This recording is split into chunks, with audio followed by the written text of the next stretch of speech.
पूरा ही केस सनाया के खिलाफ हो चुका था। सारे सबूत से यह साबित हो चुका था कि सनाया माइनर नहीं बल्कि पूरी तरह से मेजर है। सनाया 22 साल की है। जज साहब सनाया को सजा सुनाने ही वाले थे, लेकिन तभी यहाँ पर पुष्पा बार फिर से सनाया का साथ देती है। वह एक बार फिर से सनाया को बचा लेती है, अपने साथ वापिस बापुद्रा चोल में ले जाने के लिए तैयार हो जाती है कि यहाँ पर पुष्पा के हाथ कुछ ऐसा सबूत लगा था जिसके चलते ही पुष्पा ने यह फैसला लिया है। पुष्पा जैसे ही यह फैसला लेती है तो इसके बाद चिराग पुष्पा के साथ कुछ ऐसा करता है जिसे जानकर आप भी दंग रह जाओगे। तो आखिर पूरी कहानी क्या है, चलिए जानते हैं आज की इस वीडियो में। कहानी की शुरुआत में हम देखते हैं चिराग और मनवा जो कि अरमान को ढूंढ रहे थे, लेकिन अरमान उनके हाथों से निकल चुका था। अगले ही पल हम देखते हैं चिराग जो कि यहाँ पर पुष्पा की मदद से अरमान का एक स्केच तैयार कर लेता है। चिराग को यह भी पता चलता है कि अरमान इसी चाय की दुकान पर हर रोज चाय पीने के लिए आता है। फिर क्या मनवा और चिराग वहीं बैठ जाते हैं अरमान का इंतजार करने के लिए। यही पल हम शांतनु मेहता और सनाया को देखते हैं। सनाया जो कि एकदम पूरी तरह से डरी हुई थी क्योंकि सनाया को पता था कि अब उसका बचने का कोई भी रास्ता नहीं है। सनाया शांतनु मेहता को कह देती है, डैड अब जो होना है होने दो। वैसे भी आपने मुझे बचाने की कितनी कोशिश करी, लेकिन उसकी वजह से हम कितनी बुरी मुसीबत में फंस चुके हैं। डैड अब मुझे सजा ही मिलेगी ना तो मिलने दो, मैं उस सजा के लिए तैयार हूँ जो मुझे सजा मिलेगी। अगले ही पल हम पुष्पा को देखते हैं जिसने लैब में टेस्ट करने के लिए कुछ भेजा था। तभी लैब से फोन आता है और वह जैसे ही लैब की रिपोर्ट यहाँ पर पुष्पा को बताता है तो उसे सुनकर ही मानो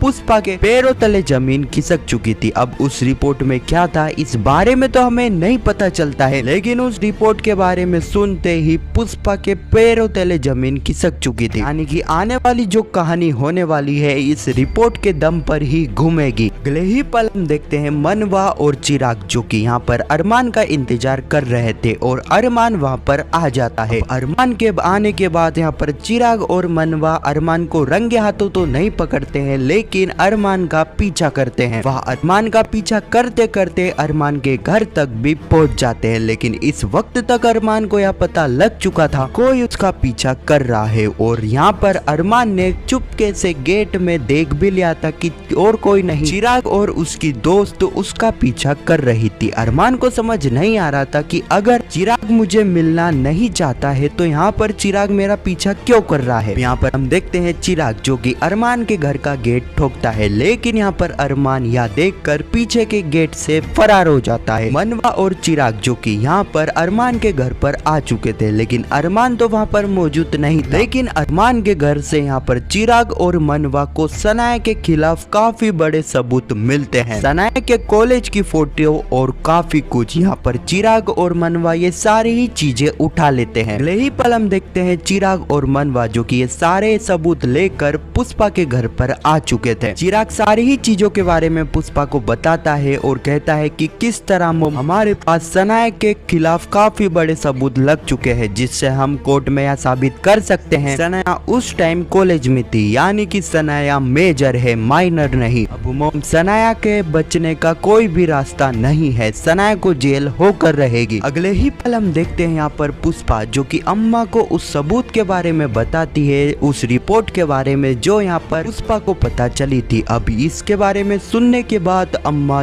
पुष्पा को कहती है, पुष्पा एक बार सोच ले कि तुझे क्या करना है। अगर तूने यह फैसला ले लेती है एक बार फिर से तेरा तुझसे बेटा दूर हो जाएगा, बापुद्रा का गुस्सा तेरे ऊपर फूट जाएगा। पुष्पा सोच ले तुझे क्या फैसला लेना है। अब आने वाली कहानी में हम देखने वाले हैं कि यहाँ पर कोर्ट में सारे ही सबूत सनाया के खिलाफ होंगे, लेकिन यहाँ पर हम देखने वाले हैं कि पुष्पा एकदम से यहाँ पर सनाया का साथ देने वाली है। इसके बाद चिराग और बापुद्रा का गुस्सा तो पुष्पा के ऊपर फूटने वाला है। हाँ तो यही कुछ कहानी है जो कि आने वाले एपिसोड में हमें देखने को मिलेगी। खैर आपको यह वीडियो कैसी लगी कमेंट में जरूर बताना और पुष्पा इम्पॉसिबल के आने वाले एपिसोड की ऐसी वीडियो के लिए चैनल को सब्सक्राइब अवश्य करना। जब तक के लिए धन्यवाद।